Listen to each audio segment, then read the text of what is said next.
Chers amis, en ce samedi pluvieux, nous fêtons Saint Athanase. Saint Athanase, évêque d'Alexandrie, ça nous remonte dans les années 380, ça fait loin d'ici.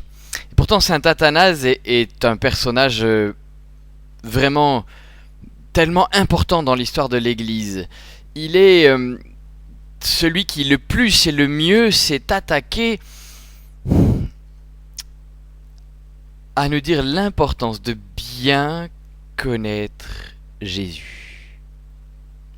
Et que si nous nous trompons sur Jésus, alors nous nous trompons sur le salut, alors nous nous trompons sur le sens de notre vie et sur comment la réussir. Voilà, il s'est notamment battu beaucoup contre la fameuse très grande hérésie doctrinale qu'on appelle l'arianisme, qui niait la divinité de Jésus.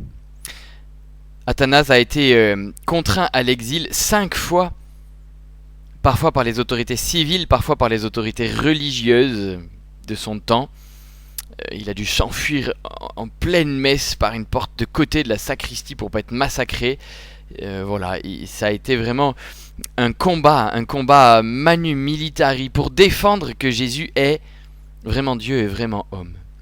Un peu plus tard, les conciles ont fini, grâce à lui, par lui donner raison en exprimant de manière très belle, limpide, complète, qui est vraiment Jésus. Alors, comme je suis sûr que vous avez à peu près jamais été lire ça pour la plupart d'entre vous, j'ai bien envie de vous faire lecture du concile de Chalcédoine, le 4e concile œcuménique, le 4e, qui a eu lieu en 451. Voilà ce qui est dit.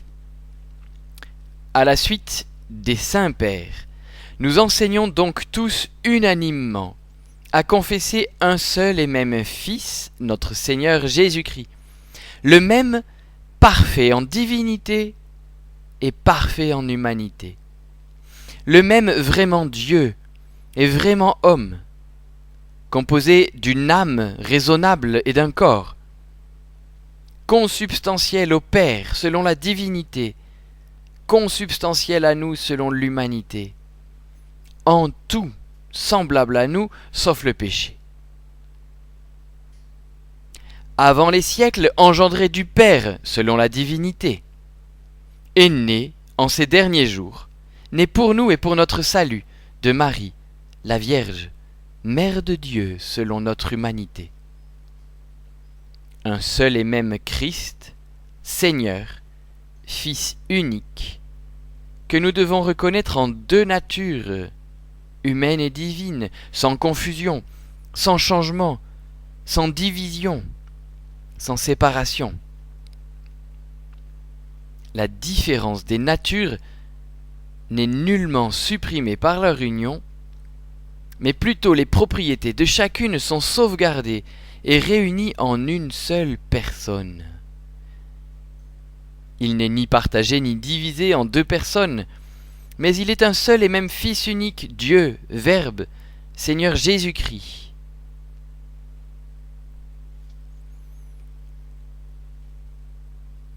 Un seul et le même, une personne en deux natures, Dieu et homme.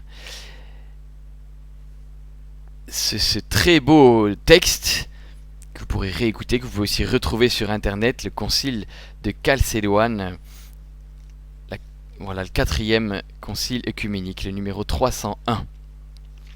Et puis, pour en arriver là, il a fallu beaucoup de dialogues, de discussions, de disputes, de plein de choses. Et il y a une très belle lettre de Saint Léon le Grand à Flavien en 449, 2 ans avant, qui dit de manière très belle pourquoi et comment Jésus est vraiment Dieu et vraiment homme et que c'est comme ça que nous sommes sauvés. Les propriétés de l'une et l'autre nature étant sauvegardées et se rencontrant en une seule personne, la majesté a pris l'humilité, la force a pris la faiblesse, l'éternité la condition mortelle. Pour payer la dette de notre condition, la nature invulnérable s'est unie à la nature capable de souffrir.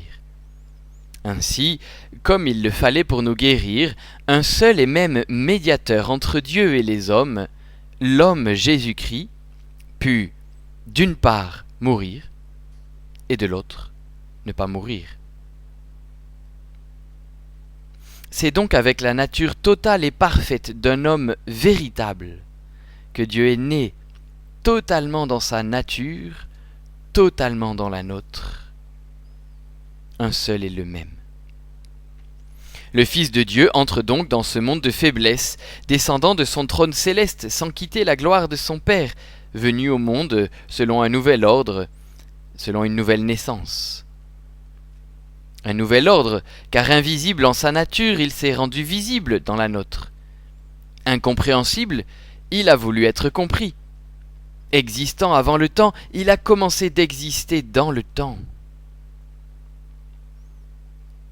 Le Seigneur de toutes choses a adopté l'apparence d'un esclave en voilant l'immensité de sa majesté.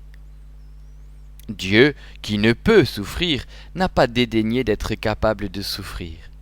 Immortel, de s'assujettir aux lois de la mort. Une nouvelle naissance lui a fourni son corps de chair. De sa mère, le Seigneur a pris la nature, non la faute de l'homme. Et si dans le Seigneur Jésus-Christ, né du sein de la Vierge Marie, la naissance est admirable, sa nature n'en est pas différente de la nôtre. Celui qui est vrai Dieu est le même qui est vrai homme. Il n'y a aucun mensonge dans cette unité, car l'humilité de l'homme et la grandeur de la divinité se compénètrent. En effet, de même que Dieu n'a pas changé, n'est pas changé par sa miséricorde, de même l'homme n'est pas absorbé par sa majesté.